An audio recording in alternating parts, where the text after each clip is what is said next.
Hello and welcome to my hands, part two of that knitting series. So if you've seen part one, you've got some needles, you've got some yarn, and now you're ready to get started. You don't need to watch part one in order to get started with knitting, but it just kind of gives you a better idea if you don't know what kind of yarn to get or what size needles to get or anything.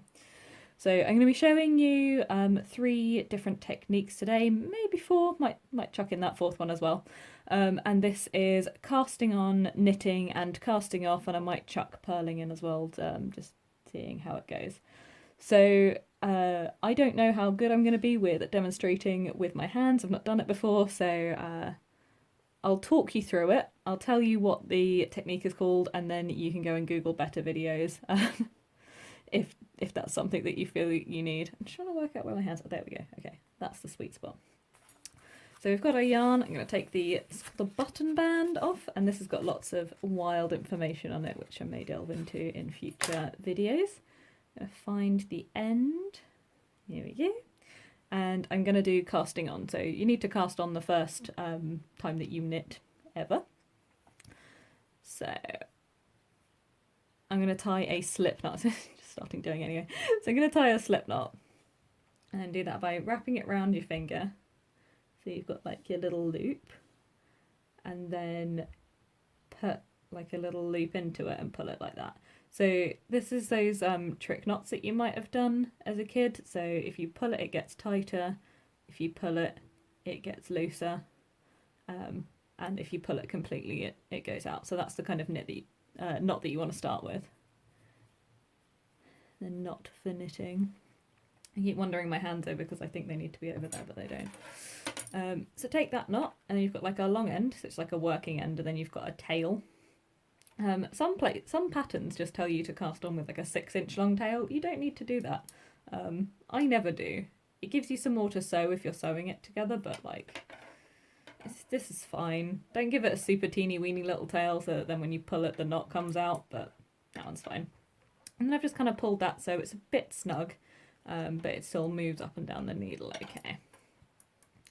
And then what I'm going to do is we're going to start by doing a knit stitch, and that's how we're going to cast on. So you've got kind of a front and a back of the stitch, a left needle and a right needle, just for a bit of terminology. So I like to hold the tail out the way. You want to slide it near to the end and put this needle in from front to back, so like that, and it goes through that front loop. You then take the yarn, you wrap it around this right side needle, like that. So I always remember it's under and round. And then this is the tricky part of the stitch. You take the right hand needle, and then there's a little loop that kind of forms on it. So you can see where you've wrapped the yarn, it's that part of it. Turn it through and then catch it. This is usually the time that you lose your stitch and need to have another go at doing it. But if you get it, it looks like this. If you drop it, don't worry, just try again. For this part especially, it doesn't matter. So then you've got one loop on this needle and one loop on this needle. So the left hand needle is the one that holds the stitches and the right needle is the one that does the work. So you're going to take that and just pop it over there and then pull it to just kind of make it a little bit tight as well. Lots of new knitters pull everything very tight, and they end up working really like tense and everything like that. So just kind of be wary of that, and if that happens to you, that's why. So we'll just do that again to cast on. So in through the front, under and round, pull it back and catch it, and then pop it on that one. So I'm just going to do enough that it makes it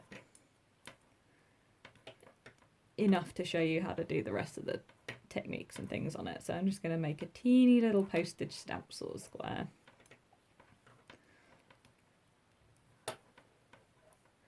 There are some other techniques for casting on, but this one is definitely the easiest to start with because it's going to be the same as a knit stitch almost entirely, so it kind of makes sense. Right. So what I did there was I split the yarn, so I accidentally went through that bit and that bit, so it wasn't pulling and doing what it normally does. So if I just get rid of that one, so just instead of going through like the middle of the yarn, just cut back behind it. and go around. So if you have a stitch that isn't pulling, like that, you don't need to pull them that big, but just for the demonstration, if you get one that isn't kind of pulling at all, then that's why. So we've got 2, 4, 6, 8, 9. Let's make it a nice 10 just for that. That's that last one on there. Okay, what we're now going to do is knit. So you cast on as many as your pattern says.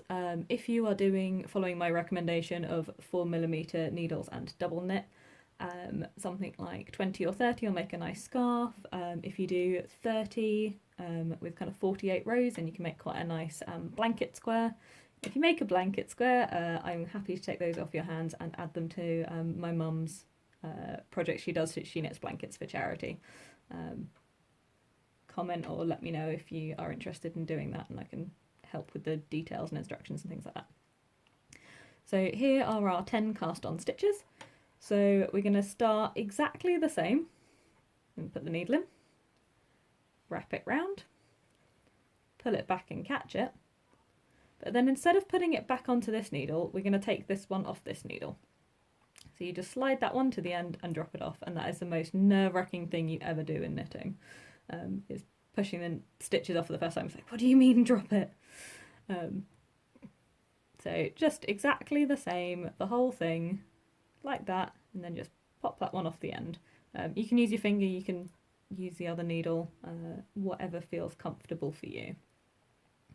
And just off the end. So it's exactly the same as casting on until the very last moment. And just work your way along the whole row of 10, 5, 30 or 300.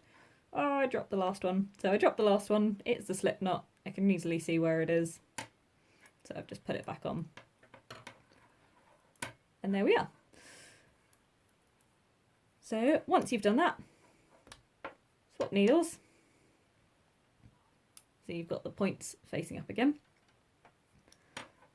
And then you just start again. So this is now your first stitch. And you just knit all the way across. Now you've got lots of different stitch options when you're knitting, and everything is just a variation of knitting and purling. So I think I will chuck in purling on the next little bit. So this is knit every row. So this makes something known as garter stitch. And it is quite bumpy. So quite nice for scarves and blankets and things like that. So that's 2 rows of knitting. Also going to mention right sides and wrong sides. Can't seem a professional for teaching here, just randomly adding in more information. So lots of knitting has a right side and a wrong side, and that's not so much important for a scarf or something like that, where you don't really need to count rows, and if you're doing garter stitch it doesn't really matter or anything. But if you're doing something like a jumper with a picture on it, the picture only occurs on one side, the back doesn't, the back just looks really messy. So when you cast on and you've got your stitches, that's the right side, and when you've got it the other way, it's the wrong side. So the way that you can tell if you're using this cast on method is that you hold the needle in the left hand as if you're going to work it. If you've got the tail on the left hand side, you're on the right side. And if when you do this, it's the other way around, you're on the wrong side. So I'll just show you that. So I'm again going to knit on my right side here. And that's right as in correct as opposed to right and left. If you see it written down in patterns, it's WS and RS. Right side and wrong side. Okay. So then this would be our wrong side. So that's basically like the back, and then that's the front. So garter stitch, like I said, just bumpy. I found this project that I've worked. Well, talking too long.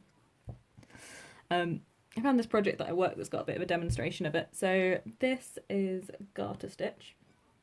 So you can see you've got rows of bumps, and then on the back you've also got just rows of bumps. So it's the same front and back, and every row of bumps represents 2 rows, so a row out and a row back. I'm going to show you how to purl And a little bit of an introduction then to stocking stitch, which is this part.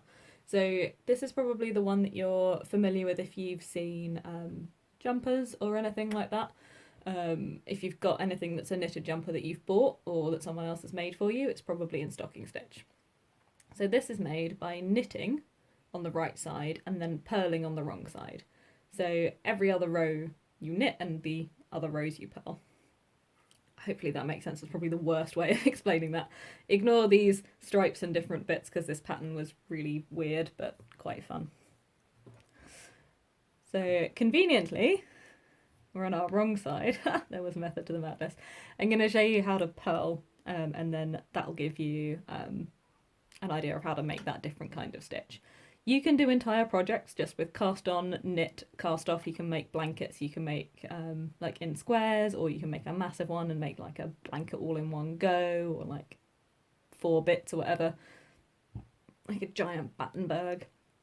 Or you can make scarves as well, so just those techniques will give you that. So to purl, so with knitting we went this way, with purling we go the other way. It's basically a knit on the other side. Take the yarn, go under and around this way, and then the same thing as you would be doing with catching it, except you're kind of catching it on the other side. So that bit there, that vertical, is then on the other side. Sorry, there's a shadow being made by the way that I'm doing this.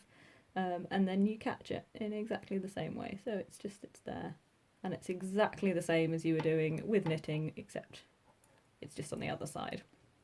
It's in round that way, wrap it under and round, and pull back. If you Google how to knit and how to purl, it will give you probably much better and clearer instructions, but you know, a little bit of the kind of information that you need to get going all in one easy playlist. So purling along the entire row, and that creates stocking stitch.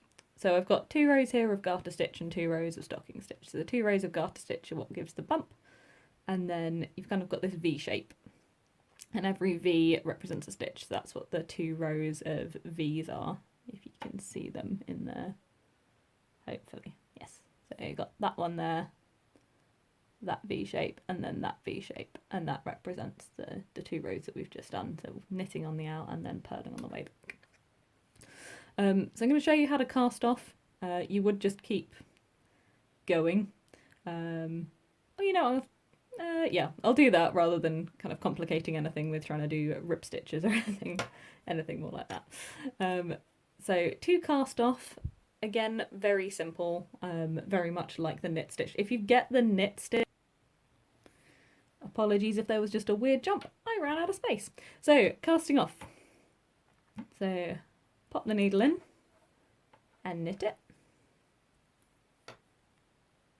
Knit 2 stitches. And then what you do is you take the left hand needle, put it in underneath that, and pull it over that one, and then let it go. So that then casts that off. So show you again. Knit as a normal knit stitch, grab it like that, and put it off, and that casts it off. Try and always cast off on the right side, so with the thingy dangling down on the left. For something like a scarf, again, it doesn't really matter. But it kind of gives you an idea as well of how many rows that you've done. So you've got an even number of rows. If you cast off on the other side, you have an odd number of rows. More a convention than anything else. If you're looking at any knitting patterns online or anything like that, these are abbreviated as cast on is pretty much always cast on. That's abbreviated as CO.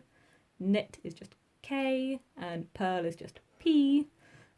Casting off in patterns tends to be referred to as binding off, so it doesn't get confused between casting on. So it usually says BO to bind off, rather than to CO cast off. But I know it as casting off, that's what my mum called it when I learnt to knit when I was like 5. So there we go, and that's our last one. And then pop it over. And then basically what we've got, drop one needle, basically what we've got here is now a slip knot. So open it out really big, take your needle away, and then it doesn't matter kind of which way through you go this way, pop your ball of wool, and that knots it off. How did I do that wrong? I swear I can knit. Okay, if you do exactly this, I just managed to not pass it through, I think. So I'm just going to pick up these loops. Rookie error, gag reel. I'm not editing this video. It's just going in. So just to remind you of that casting off process. Knit 2, pass one over. Knit the second one and pass one over. Pull it up really big. Actually get the ball of yarn through the middle of your work. Oh, I know why. It's because we're sending the whole thing through, that's why. Because it's such a small piece. Usually you aren't in danger of doing that because the piece is big. And there you go. You tie it into a knot and then just grab a pair of scissors and snap or pull and break it. And that is how you cast off. So casting on, knitting, purling, casting off. You can do any straight piece project for that. So anything that is a fixed width the entire way. Next time we'll talk a little bit about increases and decreases so that you can kind of look at shaping. And then if anything else that I can think that would be helpful to know, I will include that in the next video.